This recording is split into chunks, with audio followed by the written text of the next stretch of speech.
sí, perdón, Alaska. Entonces lo que tenemos es ya no una desproporción en función de la población, sino en razón equilibrada para que algunos estados no tengan una sobrerepresentación en los otros. Pero así lo tenemos también ahora, por ejemplo, tres representantes por provincia en Argentina, que es su primera unidad de división política administrativa, antes 3, ahora 4 en Bolivia, y así sucesivamente. Entonces lo que vemos como una observación genérica es que existe una representación en el Senado de paridad en general. Lo que algunas propuestas uno observa es que se trata de plantear la elección del Senado por una circunscripción única. En realidad, acá se parte quizá de no haber observado que en la Constitución del 79 se señalaba que se elegía por circunscripción única solo a modo transicional en la medida en que se estaba esperando el proceso de descentralización vía regionalización. Vale decir, lo que la Constitución del 79 decía es que se iba a elegir a los senadores sobre la base de las regiones, pero en tanto las regiones no estaban todavía diseñadas, se elegía por circunscripción única. Pero entonces la elección del Senado en general no es por circunscripción única. El único país que tiene elección del Senado por circunscripción única es Colombia, con todos los problemas que esto hay. Y entonces, ¿a quién representarían los senadores? ¿A todos en general? No, esto es justamente contravenir lo que en los modelos bicamerales en general esto señala. Pero no es necesario irse incluso a otros países para ver nuestra propia historia. Yo he entregado, y seguramente les van a repartir, 3 cuadros básicos para no llenarlos de información. En primer lugar, el nuestro. Nuestro sistema bicameral históricamente se inaugura en la primera Constitución de 1823 y todos, salvo de 1867, que duró muy poco, ha sido el marco bicameral hasta 1993, que es la Constitución que ahora tenemos como marco. En todos aquellos, el sistema bicameral estaba separado, obviamente, entre Senado y diputados. La mayor parte de la historia, los senadores representaban a los departamentos, en varios de ellos en sistema de paridad. ¿Cuál era la suma del Senado y diputados en número, que es fundamental porque expresa el vínculo de representación que hemos anotado hasta el día de hoy? Solo para que ustedes tengan en cuenta lo siguiente. Conforme crece la población en todos los países del mundo, crece el tamaño del Senado, entendido el tamaño del Senado como un número de representantes de la misma manera que crecía la Cámara de Diputados. Y entonces, ahí van a ver ustedes en el cuadro, ¿cuándo hemos tenido un parlamento del tamaño que tenemos ahora? En 1860. Es decir, hace más de un siglo. Hace más de un siglo teníamos el mismo tamaño de representación de ahora.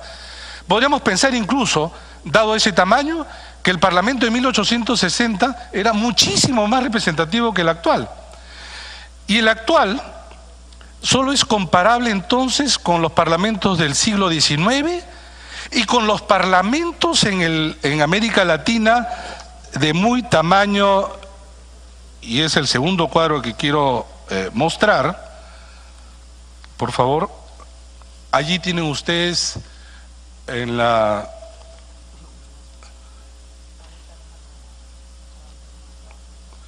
lo siguiente. Miren ustedes en América Latina de manera comparada. México, como bicameralidad, tiene 500 diputados y tiene 128 senadores, lo que hace un total de 628. Le sigue Brasil con 594, Argentina y Colombia.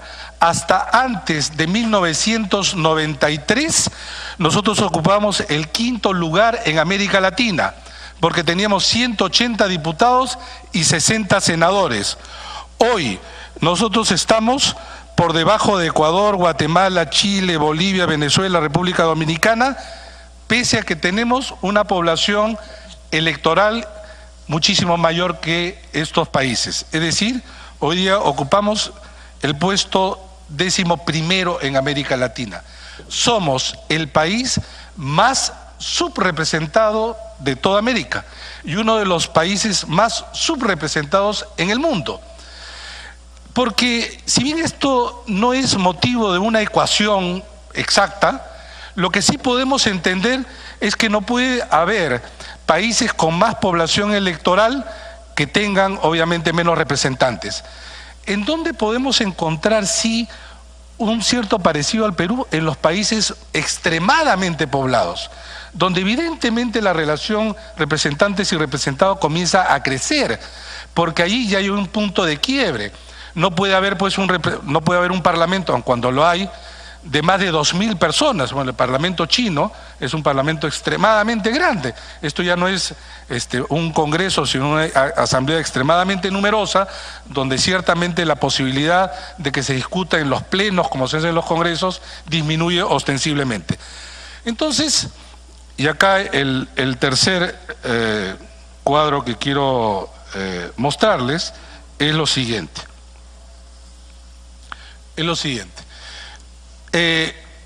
Si lo que vamos a ir es a una bicameralidad, la pregunta entonces es, primero, ¿cómo se divide este nuevo espacio del Senado? Personalmente, luego de haber hecho comparaciones y varios estudios y trabajos que en su momento he presentado, creo que el Perú debe acoger la medida de que la elección del Senado ante la alternativa de un Senado indirecto, como por ejemplo Alemania, donde las unidades eligen a sus representantes. Imagínense que los consejos regionales eligen un delegado o un senador ante el Senado. Yo creo que la elección del Senado debiera ser de manera directa. Vale decir, cada región, departamento, porque en la práctica no tenemos regiones, lo que seguimos teniendo son departamentos. Debiera existir una elección de paridad. De esta manera uno compensa el equilibrio que debe haber en la Cámara de Diputados. Ahí tienen una propuesta en números, que es una simulación, pueden ver en la pantalla, lo van a tener también por escrito. Serían 2 senadores por cada circunscripción. Por favor, si pueden ir hasta abajo. ¿Pueden ir hasta abajo, por favor? Estamos hablando de un total de 54 senadores, incluyendo la circunscripción de peruanos residentes en el extranjero. Los residentes en el extranjero sí tienen circunscripción en el Senado en muchos de los países del mundo. Esto tiene la gran ventaja de poder encontrar un espacio en donde las regiones, departamentos tienen una representación con independencia de su tamaño, como ocurre, les he señalado anteriormente, como en otros países del mundo, incluido en otros países de la región. Lo segundo sería, ¿cuántos serían los componentes de una Cámara de Diputados? Los componentes de una Cámara de Diputados estarían en función de lo que debe ser nuestra población electoral. Al menos un representante por cada 100.000, al menos un representante por cada 100.000. Hoy por hoy tenemos un representante, ustedes, por cada 175.000. Y cuando se cortó la representación bicameral, existía un representante por cada 57.000. Es decir, ahora ustedes representan el doble de hace 25 años. Y entonces, para tener un parlamento de esa altura, sería muchísimo más grande, pero digamos en términos de que quizá el clima del contexto político no colabore, yo sí creo que por lo menos debe haber un representante por cada 100.000. Y eso implica 230 diputados. 230 diputados que representados, en ese cuadro lo verán, en esta simulación, tenemos entonces departamentos que tendrían Madre de Dios 1, Moquegua, Tumbes, Pasco, Tacna 2, algunos crecerían a 3 y a partir del celeste, le voy a decir por qué, comienza a crecer. Un ratito, sí, le voy a explicar, ¿no? Voy a explicar por qué luego va creciendo, obviamente, según la población electoral, por favor, más arriba, hasta Lima, ahí nada más, hasta Lima. Pero, ¿qué ¿Qué es lo que habría que agregar a esto? Y hay una columna que lamentablemente no estamos viendo allí, que es una columna que se llama, y por eso está en celeste, que es una columna que se llamaría circunscripciones. Y lo que estoy proponiendo es lo siguiente, que no existan circunscripciones con más de 3 representantes, vale decir circunscripciones pequeñas, y entonces en algunos departamentos se tendría que dividir en circunscripciones. Por ejemplo, en departamentos que tienen de 5 a 7, perdón, de 5 a 7 tendríamos que dividirlo en 2 partes, 2 circunscripciones, de 9 a 11, 3 circunscripciones, departamentos con 13, 4 circunscripciones, y Lima tendría alrededor de 20 circunscripciones. De esta manera logramos un doble efecto por las críticas que se han hecho al tamaño grande de las circunscripciones. Vale decir, por ejemplo, Lima, y hay una propuesta también de rediseñar Lima, tendrían diputados organizados y delimitados en función del tamaño de la población. Y entonces tendríamos una Cámara de Senadores. Presidenta, una interrupción. Sí. Adelante, congresista Mulder. Es interesante lo que está exponiendo Fernando Tuesta, presidenta, pero es menester señalar, digamos, para tener fidelidad en los conceptos teóricos de la discusión, que cuando se está hablando el número de representantes en circunscripciones más divididas, en el fondo lo que se está planteando es un esquema nuevo, que es el del uninominalismo o el del binominalismo, que va en contra del plurinominalismo, que es lo que nosotros tenemos. Y entonces, esa que es otra discusión, habría que, digamos, separarla en un aparte para discutirla específicamente, porque ir hacia los distritos uninominales o binominales, lo que va a producir es que solamente haya 2 o 3 partidos, que sean los que ganen la elección, y el resto de partidos, y el nuestro es un país pluripartidario, no es un país de 2 o 3 partidos o de 4, es pluripartidario, 20, 25 partidos, quedaría fuera.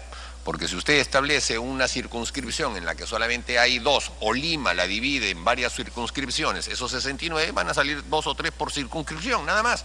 Y esos 2 o 3 van a tener la tendencia de los demás. Entonces solamente saldrán 2 o 3 partidos. Claro, yo sé que eso también, en términos comparativos, es lo ideal, que haya pocos partidos, como sucede en las democracias avanzadas. Pero forzar a las cosas dentro de un proceso electoral tan directamente, lo único que va a llegar es que gran parte de la vida política y partidaria del país se va a ver fuera del sistema político, porque no va a salir. Gracias. En realidad, no, mi propuesta no va a un diseño uninominal que hay otros que han presentado. Para que eso exista, tendremos que haber dividido los 230 escaños que yo propongo en 230 circunscripciones. Y esa no es mi propuesta. Mi propuesta es que no haya circunscripciones grandes, es decir, muchos escaños en disputa, no más de 3 o 4, pero de ninguna manera ni uninominal ni binominal.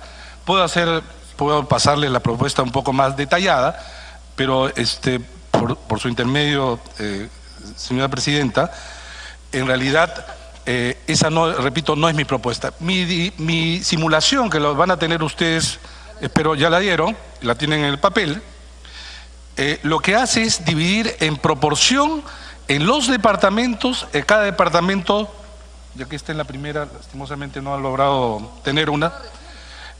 No, lo que estoy haciendo es una simulación en donde hay proporción a la población, y esa es la Cámara Baja. He estado señalando en la parte de la presentación, lógicamente Madre de Dios por su tamaño tiene 1. Obviamente, por su tamaño, Tumbes, Paz, Cotana tienen 2.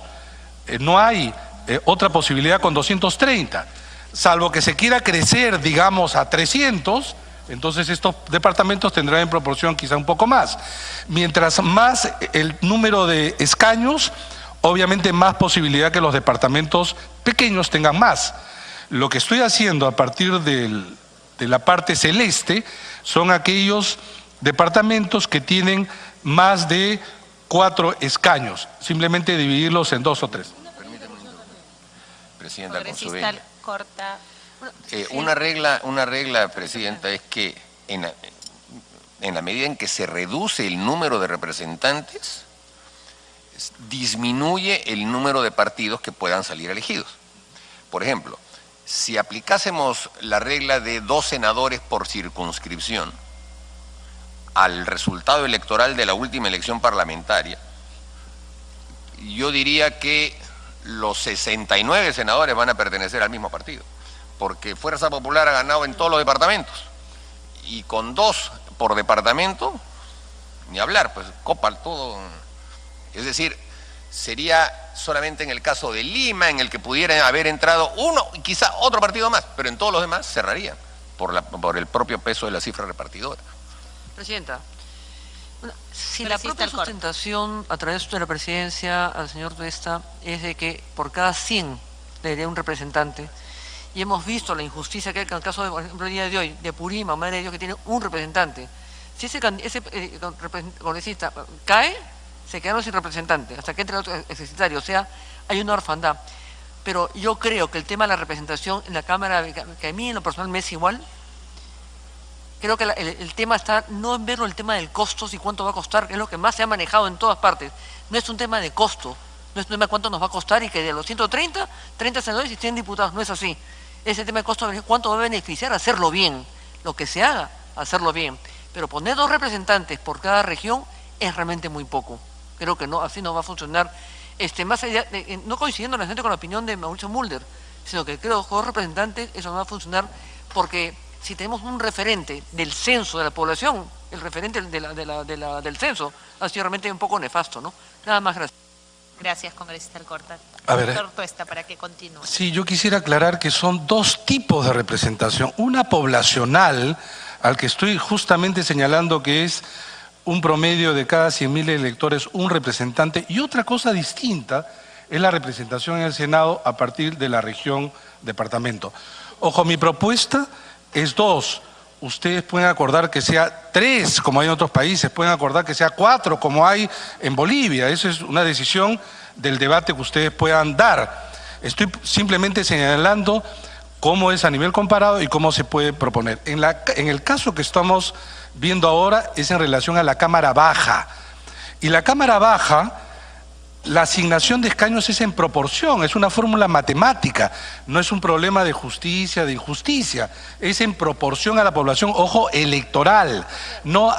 Acá no hay en función de la población en general, cuyo resultado lo da el INEI. Estamos hablando de la población electoral cuyo resultado es el padrón electoral que lo tiene el RENIEC. Pues bien, cuando yo digo, hay 2 aspectos de 2 pasos que por favor quisiera que ustedes tomen en cuenta. El primer aspecto es señalar el número en proporción a una idea. Yo señalo 1 de cada 100.000, ustedes pueden señalar que es 1 cada 80.000 si quieren. Y luego hacemos la ecuación y sale esa columna que ustedes conocen que está allí. Y el segundo paso es, dejamos así tal cual, que es la preocupación del congresista Mauricio Mulder. Yo digo que hay que dividirlo, pero si es que no es así, de repente se puede dividir en algunos casos solamente Lima, o en algunos casos arriba de 6. En fin, eso es una decisión, pero ese es un segundo paso. La cosa entonces es ponerse de acuerdo el número, la distribución y en qué tamaño se quedan las circunscripciones. Dicho esto, entonces, si es que ya tenemos cuál es el número y de qué manera se dividen las circunscripciones, el segundo tema, que es fundamental en el sistema electoral, es el período del mandato. Y el período del mandato está asociado a un segundo elemento. El segundo elemento es cómo se renueva el mandato en el Congreso. Y entonces acá hay 2 posiciones. Generalmente los periodos de mandato en el mundo van inclinándose a que sean pares, no impares, por un tema ya de cronograma de la elección y de mandato. Vale decir, pasan 2, 4, 6 años y hasta 8. ya uno está viendo que el número de 5, que trae dificultades, cada vez disminuye en los países en el mundo. El segundo tema entonces es, si tuviéramos una Cámara de Diputados y el mandato sería no de 5, sino de 4, porque generalmente la atribución que se le da, o la razón que se le atribuye, perdón, es que hay un desgaste en general que requiere que el electorado, a través de su voto, pueda utilizar o dar inicio a un nuevo mandato. Entonces, la Cámara Baja se podría renovar cada 4 años. Ahora, la Cámara Baja se renovaría cada 4 años en su totalidad, como tenemos en el país desde 1933, o vale la pena que esto sea a través de mitades. Este argumento de las mitades es un argumento que se tiene que discutir mucho. ¿Por qué? Porque ha sido un argumento que se ha tomado de manera muy frecuente, como si en nuestro país eso no hubiera existido. Pues la renovación parcial en el Congreso en nuestro país ha existido desde el inicio de la República hasta 1920. Hasta 1920 ha habido renovaciones parciales, sea por mitades, sea por tercios. A lo que voy es que, sin embargo, han habido renovaciones parciales. Solo a partir de la Constitución del 33, entonces, el Parlamento tiene el mismo número de años de mandato que el Ejecutivo para que se miren y se relacionen totalmente. Entonces la discusión es, ¿queremos una Cámara de Diputados con menos años pero renovable? Esa es una primera pregunta. Particularmente yo creo, por ejemplo, que el periodo de mandato presidencial debe disminuir a 4, como es la tendencia en general, y la Cámara de Diputados a 4. Creo que se debe renovar en su totalidad esta Cámara. El Senado ya es otra cosa. El Senado en el Perú y en el mundo tiene un número superior en años de mandato. Generalmente 6, 8 y en el Perú incluso había hasta 12. Y en otros países en número bastante alto, aun cuando se ha ido disminuyendo a tener casi un promedio de 6. Si ese fuera el caso, obviamente allí sí la renovación podría darse por mitades. Si tenemos 54, 27, digamos, asumamos que sea 2, digamos como ejemplo hipotético, sería 1 de cada 2 senadores, ¿cada qué? Cada 2 años, que sería, perdón, cada 2 años, si es un tercio, para que se pueda renovar en elecciones a intermedio. Sin embargo, el término del mandato y el periodo nos va a traer un problema que es necesario, por favor, advertir. Porque el cronograma de la elección regional y municipal ha coincidido en tener, como ahora el 7 de octubre, el mismo día de la elección. Pero no coincide con la elección general, que también se realiza esta sí se realiza cada 5 años. Y entonces tenemos un cronograma que ahora tenemos elecciones en el año 18, tenemos elecciones en el año 21, pero vamos a tener elecciones en el año 22 y va a haber momentos en que todas las elecciones se van a dar en un solo año. Entonces, ¿cómo se arregla el cronograma? Con el número que se le consigna en el mandato. Entonces, una posibilidad es mantener los 4 años de la elección regional y municipal, haciendo que coincida quizá ese año con la elección de diputados y provincial, o la del Senado, que sería cada 6 años. Entonces ahí tenemos un segundo elemento. Ahora, ¿la Cámara de Diputados se elegiría en primera y segunda vuelta? Soy de los que ha propuesto hace muchísimos años que debe ser en la fecha de la segunda vuelta. Hace muchos años, y lo ha tomado Transparencia y otras personas, por una sencilla razón. Porque nuestra elección de presidente con primera vuelta de presidente con los representantes del Parlamento, lo que hacen es confundir de manera ya mayor la elección, porque, por ejemplo, solo en Lima, en la última elección, habían 10 campañas presidenciales y 360 campañas en Lima, debido al voto preferencial multiplicado por el número de listas. Y entonces había una confusión y los mensajes no quedan claros, el elector en realidad no está concentrado en un tipo de elección y esto trae problemas. Personalmente creo que debía hacerse posterior a la elección presidencial. Sin embargo, nuestro país no aguanta una sucesión de elecciones sucesivas en el corto tiempo. Vale decir, primera vuelta, segunda vuelta, más elección al Parlamento. El modelo francés, de quien recuperamos esto,